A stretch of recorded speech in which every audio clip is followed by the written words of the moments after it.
What's up guys, we are here for the UFC Fight Night card, headlined by Henry Cejudo versus Song Yadong. It's a great Fight Night card, many good fights, good matchmaking as well, although at first glance it does look like there should be some one-sided matchups here. But there's 12 total fights, 7 fights got cancelled or changed, which is a lot. And the main card should start at 9 p.m. Eastern, or 1 hour before the usual time slot. And the prelims start at 6 p.m. Eastern. So starting with the prospect of the night, it's of course John Silva. I think it's John, right? Or it's either John or Gene. I keep forgetting because there's some people whose names are spelled like that and you pronounce them John. But in Portuguese it might be Gene, I don't know. Well, John Silva is one of the best prospects in the UFC, not just in the featherweight division. He's very exciting, has excellent striking, good grappling, and just always evolving. Part of the Fight Nerds, and those guys are really good, man. So we're gonna probably see a better version of John Silva that we saw in his last fight. The fighter of the night is, of course, the former champion, legend of the sport, Henry Cejudo. He has a great legacy, beat some of the greatest fighters in the sport, and he's looking to get this win so he could put himself back into the title picture. But if he loses, Cejudo might retire, because losing to Song Yadong means that his title aspirations are over, sadly. But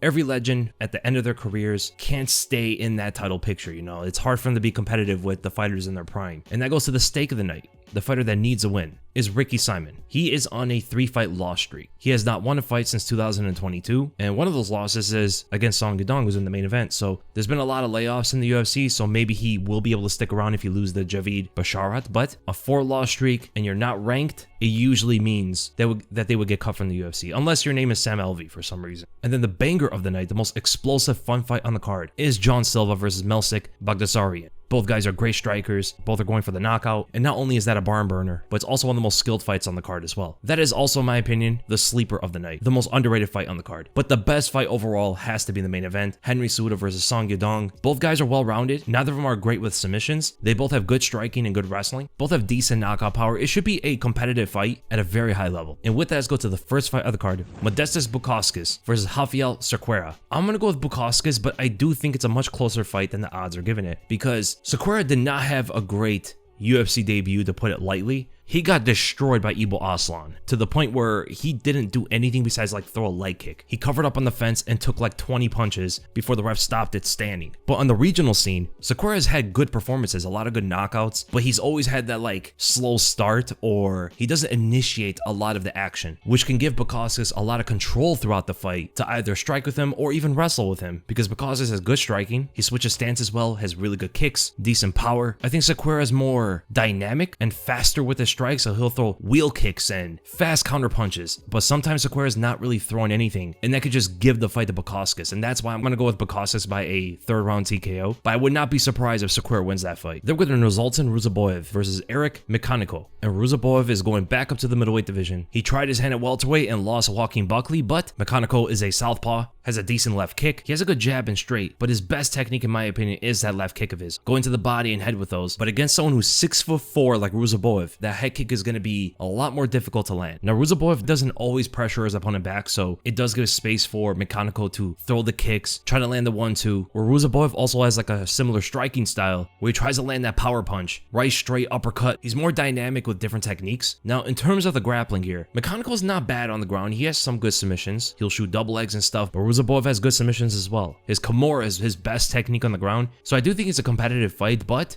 I'm going with Ruziboev by a decision. And then we go to Austin Vanderford versus Nikolai Veretennikov. This is Vanderford's first UFC fight. He's been in Bellator for a long time and hasn't fought that often. He had 1 fight in 2024. He had no fights in 2023, 2 fights in 2022, which he lost both of those to Gegard Mousasi and Aaron Jeffrey, but is coming off a win against Victor Romero. But Vanderford has good boxing. He has a decent jab, good knockout power, decent wrestler, good submissions, a well-rounded fighter, but doesn't do anything like exceptional. And Nikolai is more of a striker, not as well-rounded. He likes to get into striking exchanges and doesn't have the best head movement, so Vanderford could land some punches there and drop Nikolai, but at the same time, Vanderford doesn't have a great chin. Both of his losses were by knockout, and how easily Aaron Jeffrey dropped him isn't great going into this Nikolai fight, because Nikolai hits hard. He may not be the most technical defensive fighter, but the guy has some power, so his feints are decent, good offense in the pocket, can be stiff in moments. He doesn't like rotate his shoulders or hips all the way through, but at the same time, as we've seen with fighters like Alex Pereira, who also throws punches similarly,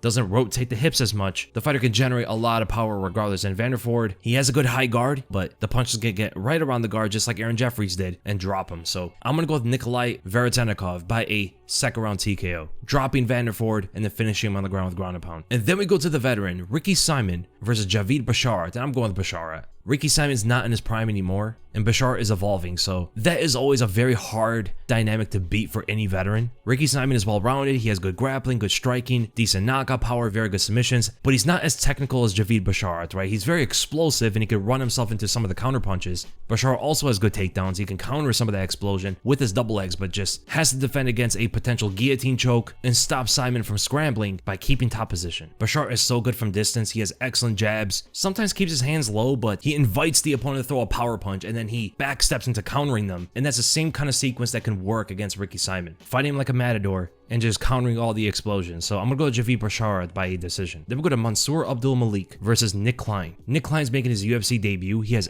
excellent grappling, an extremely good rear naked choke. He's won his last 3 fights by a rear naked choke actually. 3-fight win streak, all finishes by the same technique. Not much of a striker, and there's gonna be a big strength difference between him and Mansour. Mansour is powerful, he's very strong, he's a better striker, and that's just gonna win him the fight. They both have an incredibly long reach. Nick Klein has a 77-inch reach at 6'1". Mansour has an 80-inch reach at 6'2". Nick Klein should have a reach advantage against most of the middleweights. Mansour is one of the few fighters that beat him at reach, and that's his UFC debut. He's gonna be shooting takedowns, and if he can get them, maybe he could win with a rear naked choke. But Mansour is a -1,000 favorite for a reason. He should absolutely dominate this fight. First round TKO. They go to Andre Fili versus Melkizael Costa. Both fighters have exchanged wins and losses since 2022. Andre Fili's coming off a split decision win against Cub Swanson at UFC 303, and Costa's coming off a rear naked choke win against Shailan Nurdarbinka. I'm gonna go with Andre Fili by a decision. I think he's the better striker of the two, although both are decent switch stance strikers. Fili moves a lot more around the octagon and sets up his strikes better, I think. Costa has more power. He has a very good body kick, looks for the power strike more often than Andre Fili does, whereas Fili likes to just land jabs and straights and counter punches and doesn't just try to knock the opponent out as much as Costa tries, which I think will give him the advantage of just winning the rounds and eventually getting the decision. But Costa doesn't have great wrestling. Shailan took him down multiple times and was winning the fight through his wrestling before that rear naked choke at the end. And I think Fili's going to train for those kind of submissions and not putting himself in the position to get into a rear naked choke. So I'm going to go with Andre Fili by decision. And then we go to the light heavyweight division between Ian Cutelaba and Ebel Aslan. Aslan has much more momentum going into the fight. 6-fight win streak, all knockouts. And only one of those fights went to a 3rd round. And that was against Anton Turkalj. So he's a knockout artist, tries to bulldoze and overwhelm the opponent with his punches against the fence. Very, very aggressive fighter, but sometimes Cutelaba is as well, but he's got a lot smarter with his approach to fights. He will wrestle a lot more these days and not just go to war with the opponent and get knocked out for it, because Cutelaba doesn't have the best chin anymore. And I think he understands that he just cannot exchange with these guys like he used to. Aslan has more power. He's in his prime. He's the bigger fighter. Cutelaba's always been like a smaller light heavyweight. If they ever get into an exchange, unless he lands one big overhand, Aslan's probably going to win that. Now, where Aslan has a lot of knockout power and very aggressive, he is reckless. He's not that fast. He doesn't have great defense. I think Cutelaba is the more well-rounded fighter, and I think his experience is going to help him in this fight. And if you pressure Aslan, he just swings at you. That's how Turkalj had some success in their fight, because he was pressuring Aslan back. And while Aslan is trying to knock him out on the back foot like that, being very reckless, Turkalj was able to land shots or go for takedowns, hold him against the fence, all that sort of stuff, which will help Cutelaba to win the fight. The only thing Cutelaba needs to not do is to get into a brawl with Aslan. If he can avoid a brawl, he should win the fight. So I'm gonna go with Ian Cutelaba, the underdog, by a 3rd round TKO through ground and pound. I think he's going to intelligently wrestle, force out those big punches with maybe feints or throwing out one big punch, get under those punches with a double leg, and eventually tire Aslan out in the 3rd round, finish him by TKO. And then we go to Alonzo Menefield versus Julius Walker. Julius Walker is making his UFC debut, and Alonzo Menefield has over 3 times the experience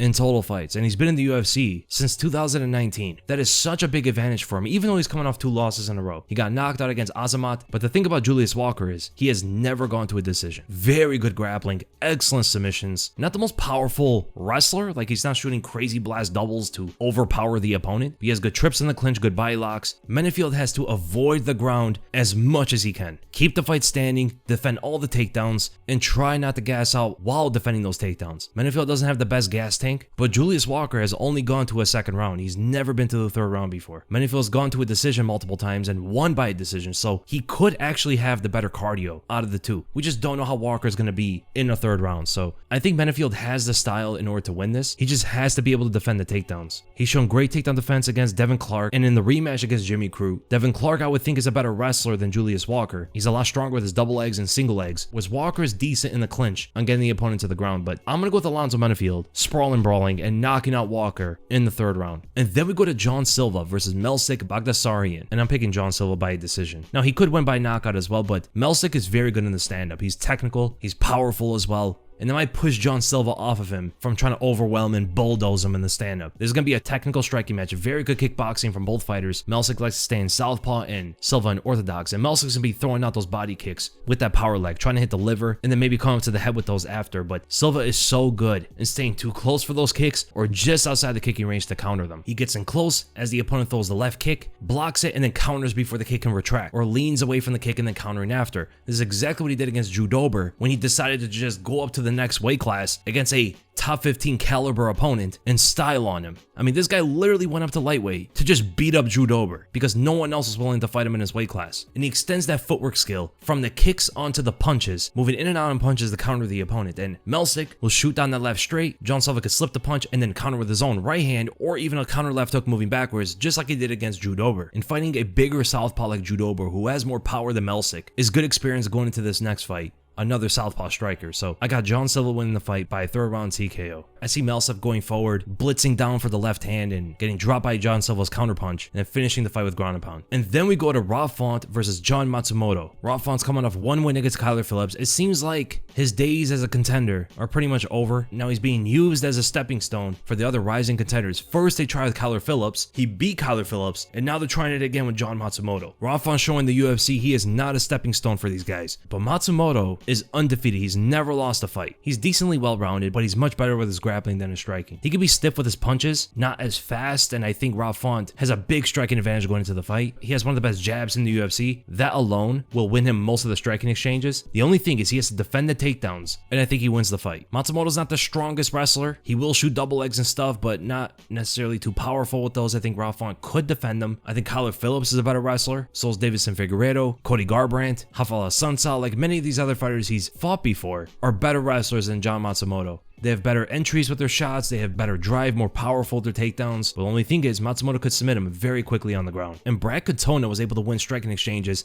against Matsumoto with the same kind of punches that Rob Font can land as well. But Rob Font is just way better with his boxing. I think Font's jab is going to be the deciding factor in this fight because Matsumoto does not really move his head much. He doesn't have great defense. He's not that fast either. Going from the Kyler Phillips win to this one, it's like Phillips does a lot of things better than Matsumoto does in the stand-up and in the wrestling. Matsumoto just might be better on the ground, but he has to get Font to the ground, which could be the tough part. So I'm going to go with Rob Font by unanimous decision. And then we go to the co-main event. Anthony Hernandez versus Brendan Allen. I'm going to go with Hernandez. This could be competitive. I just don't see Allen winning the fight. These two fighters are comparable when you just look at their technique, right? How skillful are they in the stand-up and on the ground? They're very competitive with each other there. They can strike with each other, they can grapple with each other, but Hernandez has the attributes on his side. I think he's faster, he has better cardio, he's tougher, he has a lot more volume. If this is a 5-round fight, Hernandez walks away with the win easily. But because it's 3 rounds, Allen does have a chance of winning it. So I think the first round is going to be competitive. They're both going to land punches, they both might go for takedowns, and it looks like they're evenly matched. And then the second round, I think Hernandez is going to start getting ahead as Allen starts slowing down. Hernandez's volume starts to overwhelm Allen, and then in the third round, he takes over the fight completely, and he has much more volume with his striking and his grappling. That is going to be the biggest difference between them two. Anthony Hernandez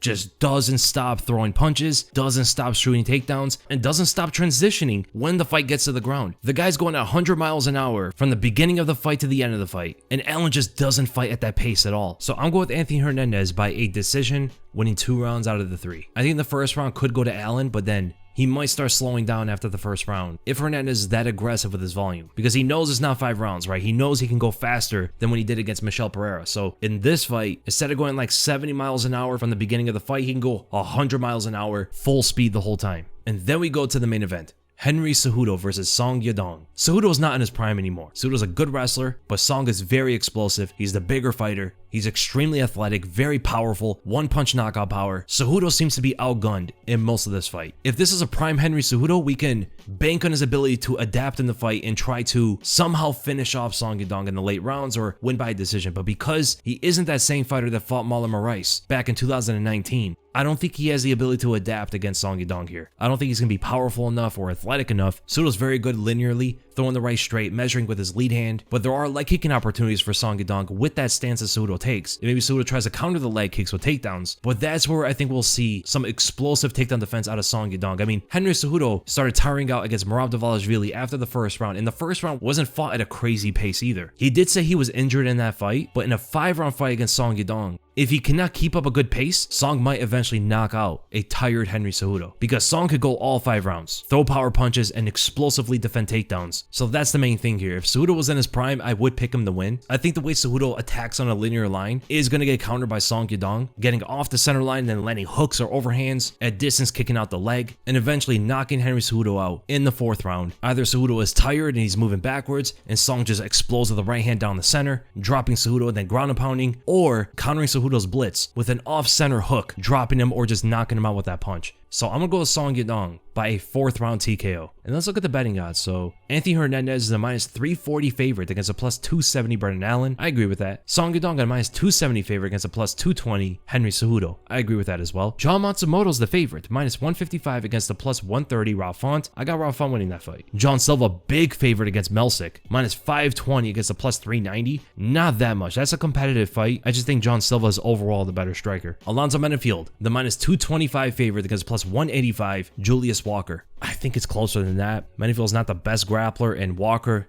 if he gets the fight to the ground, he could submit him. It's a dangerous fight, but I do think Menefield should win. Ibo Aslan's the -180 favorite against a +150 Ian Cutelaba. I think Cutelaba has the well-roundedness and the experience to win that fight, so I'm going with the underdog. And then nearly I pick him with Andre Fili and Costa. Those are good odds. I think it is a competitive fight, but Fili, in my opinion, should win. And then Mansour is a -1,000, -1,200 against a +750 Nick Klein. I don't even know if it's even worth putting anything on Mansour. And then Nikolai Veretanikov is a -125 favorite against a +105 Austin Vanderford. I agree with that. And then Javid Basharat is a -250 favorite against a +205 Ricky Simon. I agree with that as well. Eric Mechanico is a +230 underdog against a -285 favorite in Rizaltan Ruzaboev. It should be closer than that. I don't think it's a one-sided fight. And then Modestas Bukauskas, similar, -285 favorite against a +230 Rafael Cerqueira. I think Cerqueira could win that fight. That is not too bad of a betting line right there to bet on Cerqueira. I don't think the Ibo Aslan fight showed the best of his abilities, and I don't think Bukauskas bulldozes his opponent like Aslan tries to. So he will give Cerqueira time to feel out the fight and throw some jabs and get into the rhythm. And I think once Cerqueira is able to do that, he's a much better fighter than he showed against Aslan. I still think Bukauskas is going to win, but that's a close enough of a fight where it could go to Cerqueira. So most of these fights are not bad to bet on. I would say, I guess, don't bet on Mansour. You don't get anything out of it. Even if he does destroy Nick Klein, I mean, maybe he'll win by knockout, and that's better. So my parlay would look like Hernandez, Yadong, Fili, Basharat, and that's it, maybe. I'm kind of second guessing on the Song Yadong parlay pick, right? That's kind of just going off if Cejudo's not as good as he was, you know? We don't know for sure. He said he was injured against Merab, and he did win the first round against Merab as well. You know what? No, not Song Yadong in a parlay. Maybe. I don't know. The Song Yadong pick for a parlay is tough, but that's the Henry Cejudo versus Song Yadong card. I hope you guys enjoyed the video, and if you guys did, make sure to give it a like, make sure to subscribe, hit the bell for notifications. Who do you think is going to win? Which are your favorite fights on the card? And I'll see you in the next video. This video is sponsored by Morgan & Morgan, America's largest injury law firm, and now an official partner with the UFC. And just like the athletes fight in the cage, Morgan & Morgan will also fight for their clients. Morgan & Morgan is giving away 2 tickets to the Alex Pereira and Magomed Ankalaev fight in Las Vegas, plus $2,000, an amazing card with great fights, and many others throughout the whole card. You get a chance to win by going to morganufc.com, a dream for any UFC fan. And all you have to do is click the link in the description below or head to morganufc.com/weasel to enter the contest and to see if you can win. It'd be awesome to see you guys there.